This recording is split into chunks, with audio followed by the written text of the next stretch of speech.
Anda kembali di Breaking News TV One, pemirsa. Memasuki hari ketiga pencarian dan pertolongan korban Sriwijaya RSJ 182. Wilayah pencarian ini diperluas dari 4 menjadi 6 sektor dan kemudian melibatkan lebih banyak alut air, udara, dan juga darat. Berikut pemirsa penjelasan dari Direktur Operasi Basarnas Brigjen TNI Marsikal Rasman selaku SAR Mission Koordinator pada Senin pagi tadi. Kita hari ini bisa semaksimal mungkin kegiatan pencarian pertolongan bisa dilakukan. Nah, kita yang ada di posko ini tentu berharap itu bisa terlaksana dengan baik. Adapun kegiatan-kegiatan yang akan kita lakukan pada hari ini, ya, hari ketiga dari pencarian dan pertolongan adalah kita akan memaksimalkan tetap seluruh alut yang ada setiap hari.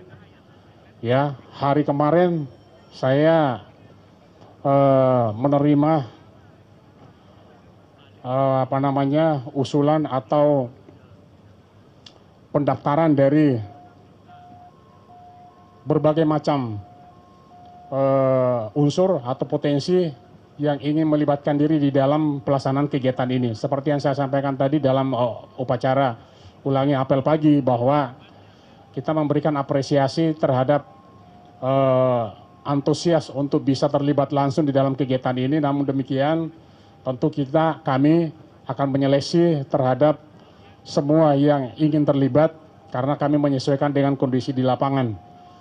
Karena kegiatan untuk pencarian pertolongan ini membutuhkan keahlian. Ya, pemirsa, kita langsung akan ajak Anda menuju ke Rumah Sakit Polri untuk mendengarkan konferensi pers di sana mengenai bagaimanakah temuan terkait dengan para penumpang yang telah dilakukan pencarian oleh pihak tim pencari hingga saat ini. Sebelum korban meninggal dunia, nanti akan dicari data umum antara lain nama, umur, berat badan, tinggi badan, pakaian, ataupun aksesoris yang digunakan terakhir oleh korban. Selain itu juga data medis sebelum korban meninggal dunia, antara lain warna kulit, kemudian juga warna dan jenis rambut, golongan darah, maupun tanda-tanda spesifik yang ada pada korban sebelum korban meninggal dunia. Ini kegiatan pengumpulan data antemortem. Yang kedua adalah pengumpulan data postmortem, yaitu data-data fisik yang didapat melalui personal identification oleh tim DPI setelah korban meninggal dunia. Data-data tersebut antara lain sidik jari, golongan darah, ciri-ciri korban secara spesifik, konstruksi gigi geligi, dan lain sebagainya. Apabila data kedua ini telah didapat, yaitu data antemortem dan postmortem, maka akan ada tindakan lanjut, yaitu tim forensik dari DVI akan melakukan pencocokan antara data antemortem dan postmortem. Ketika ditemukan kecocokan antara dua data tersebut, maka status korban dinyatakan teridentifikasi. Ya, ini kegiatan-kegiatan yang dilakukan oleh tim DVI. Kemudian dapat kami sampaikan, sampai jam 9 pagi, tim DVI telah mendapat 40 sampel DNA, ya, 40 sampel DNA. 14 sampel itu kita dapatkan di Rumah Sakit Polri di Kramat Jati ini. Kemudian 24 sampel kita dapatkan dari Pontianak. Kemudian 1 sampel dari Jawa Timur. Kemudian 1 sampel dari Sulawesi Selatan. Sampai saat ini berjumlah 40 sampel DNA yang telah diterima oleh tim DVI. Kemudian sampai jam 9 ini juga, tim DVI telah menerima 16 kantong jenazah dan juga 3 kantong properti. Ya. Tentunya tugas-tugas ke depan dari anggota postmortem akan melaksanakan kegiatan identifikasi terhadap kantong jenazah ini. Kemudian juga petugas-petugas dari antemortem akan tetap mengumpulkan data-data yang dibutuhkan dari keluarga korban. Ini saja rekan-rekan sekalian, update sekarang yang bisa kami sampaikan. Mudah-mudahan informasi ini bisa bermanfaat bagi masyarakat secara umum dan tugas-tugas kita ke depan akan kita selesaikan secara optimal. Terima kasih atas segala perhatiannya. Wabillahi taufiq wal hidayah. Wassalamualaikum warahmatullahi wabarakatuh. Pak Rusdi, Pak sedikit Pak, untuk sampel DNA yang sudah didapat itu termasuk satu sampel untuk satu korban atau berapa Pak? Ya, yang kita dapat adalah 40 sampel itu untuk korban, ya, untuk korban, ya, untuk korban, ya, oke, lanjut. Pak, boleh disampaikan lagi, kan hari ini pasti banyak keluarga korban yang akan datang dari Polri ataupun ke beberapa titik Iya. tempat antemortem. Apa yang paling penting Pak untuk dibawa oleh pihak keluarga begitu agar mempermudah proses dari identifikasi hari ini.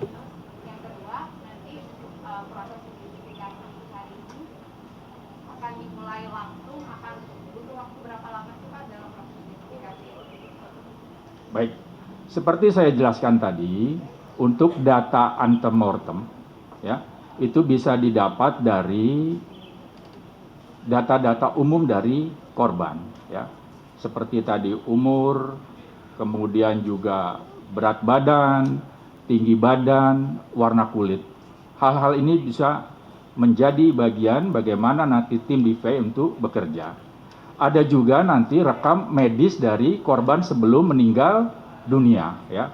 Kalau ada sidik jari mungkin dari dokumen-dokumen yang ada, ijazah dan lain sebagainya, itu kan pasti ada sidik jari dari korban.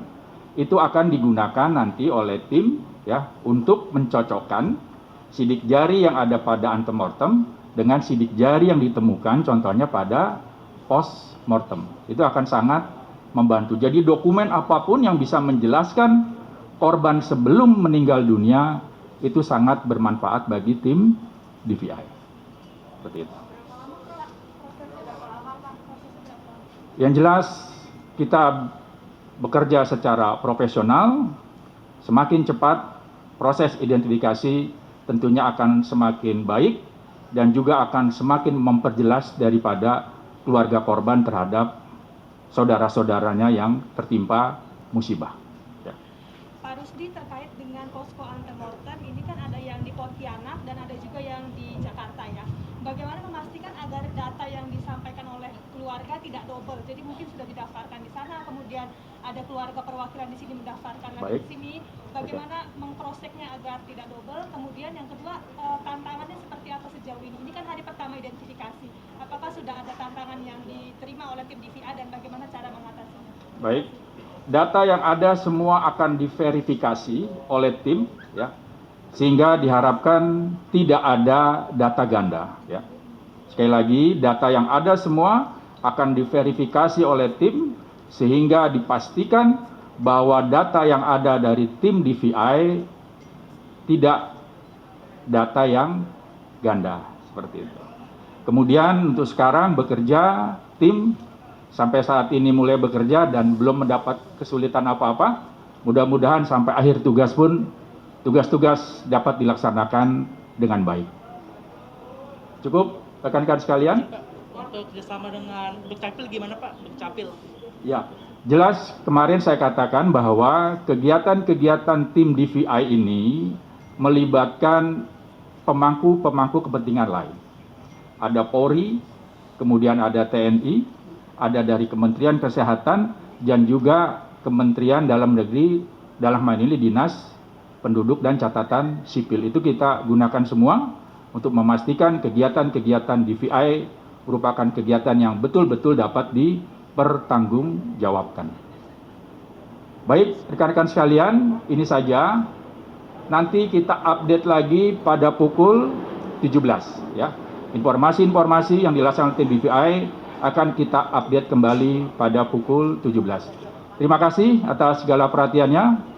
Wabillahi taufiq wal hidayah. Wassalamualaikum warahmatullahi wabarakatuh. Iya pemirsa, itu tadi penjelasan langsung dari Brigjen Rusdi Hartono selaku Karopenmas Polri yang menjelaskan beberapa hal yang sedang dilakukan oleh Rumah Sakit Polri untuk saat ini, yaitu di mana sedang mencocokkan antara data antemortem yang telah didapat dari pihak keluarga, apa saja itu termasuk tinggi badan, kemudian berat badan, umur, warna kulit, kemudian tanda-tanda spesifik yang mungkin dimiliki korban sebelum meninggal juga dapat dilaporkan, serta kemudian keluarga dapat membawa rekam medis dari korban sebelum meninggal, dan juga kemudian jika ada sidik jari yang bisa dibawa juga kemudian dapat melengkapi berkas-berkas yang akan diserahkan kepada tim DVI. Untuk saat ini total sudah ada 40 sampel DNA yang dimiliki oleh pihak Rumah Sakit Polri, dan hingga pagi ini pukul 9 Rumah Sakit Polri telah menerima 16 kantung jenazah dan 3 kantung yang berisi barang-barang milik penumpang dari pesawat Sriwijaya SJ182. Hingga saat ini pihak tim DVI masih terus melakukan identifikasi terkait temuan-temuan ini, dan kemudian juga masih tetap melakukan pengumpulan data antemortem dari pihak keluarga korban, di mana hingga saat ini masih terus dilakukan. Nanti update-nya dari pihak Rumah Sakit Polri juga akan disampaikan pada sore hari atau tepatnya pukul 17. Nah, saat ini pemirsa, saya ingin mengajak Anda untuk berbincang dengan rekan kami Akhir Nasution yang saat ini berada langsung di atas kapal polisi Bisma. Akhir, dapat Anda sampaikan bagaimana saat ini pencarian yang ada di sana di Kepulauan Seribu? Silahkan.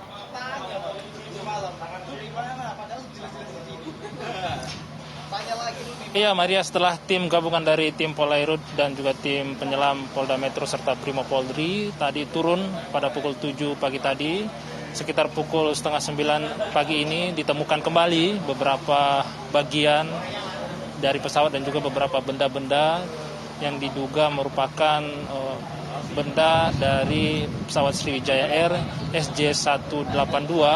Kalau kami lihat tadi, kami pantau sempat digelar di kapal polisi Bisma ini ada belasan item yang ditemukan, mulai dari pakaian, ada juga sepatu, ada beberapa pelampung juga, dan ada beberapa petunjuk-petunjuk yang biasa digunakan di dalam pesawat.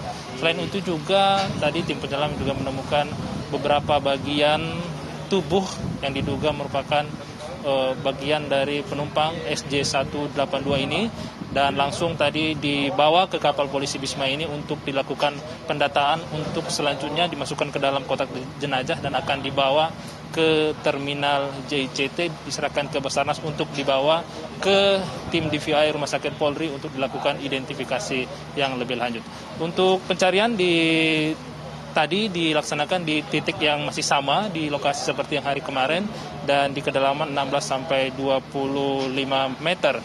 Dan memang saat ini tadi sempat datang juga Kepala Baharkam Polri, Kepala Badan Pemeliharaan Keamanan Polri, Komjen Pol Agus Andrianto, untuk mengecek dan juga melihat bagaimana persiapan atau operasi yang dilakukan pada pagi hari ini, dan tadi sempat memberikan pengarahan kepada para penyelam dan juga tim yang turut bergabung di sini. Untuk proses pencarian beberapa bagian juga masih terus dilakukan tim penyelam, baik dari tim penyelam gabungan Polri ini juga terus turun dan masih melakukan penyelaman hingga saat ini. Dan barang-barang yang ditemukan tadi saat ini masih didata oleh tim kesehatan yang juga ada di sini, nantinya akan langsung dibawa ke terminal JICT Tanjung Priok. Untuk sementara, Maria, kembali ke Anda. Sutian, Anda dapat jelaskan tidak sebenarnya seperti apa sih metode pencarian langsung di sekitaran perairan Kepulauan Seribu jika kapal polisi Bisma ini kan menjadi lokasi kemudian tumpuan dari barang-barang yang temuan-temuan yang telah dihasilkan oleh pihak pencari. Bisa Anda jabarkan prosesnya seperti apa?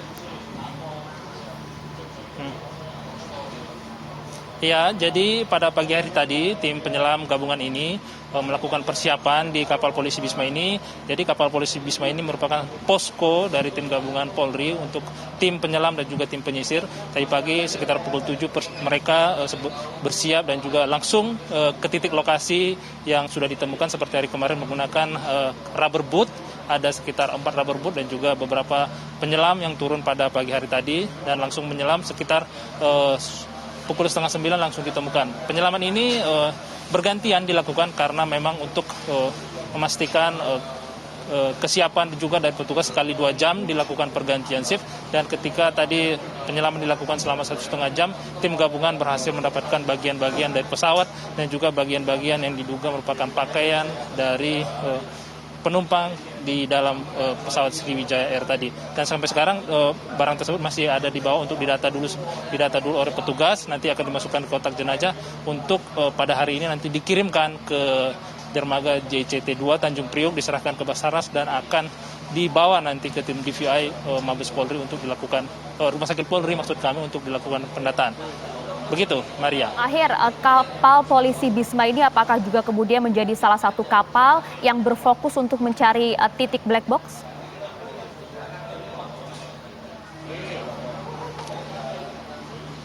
Ya, kalau untuk pencarian black box memang kapal polisi Bisma tadi disampaikan oleh tim yang memimpin penyelaman, fokus dari penyelaman juga untuk penyelaman adalah untuk mencari serpihan-serpihan dan juga bagian-bagian yang diduga memang tubuh korban. Namun dalam penyelaman juga tentu black box juga adalah fokus utama, karena black box tersebut menurut pernyataan yang disampaikan oleh Panglima TNI dan juga Basarnas mengatakan bahwa black box sudah memberikan sinyal kepada KRI yang juga bersiaga di sini. Tentu tim dari penyelam gabungan ini juga akan berkoordinasi dengan tim yang lain, tim dari lembaga lain seperti tim TNI Angkatan Laut, tim Basarnas untuk sama-sama juga mencari di mana titik black box yang apakah titik black box di dalam kedalaman laut di Kepulauan Seribu ini, Maria. Ya baik, terima kasih. Akhir Nasution melaporkan langsung dari atas kapal polisi Bisma.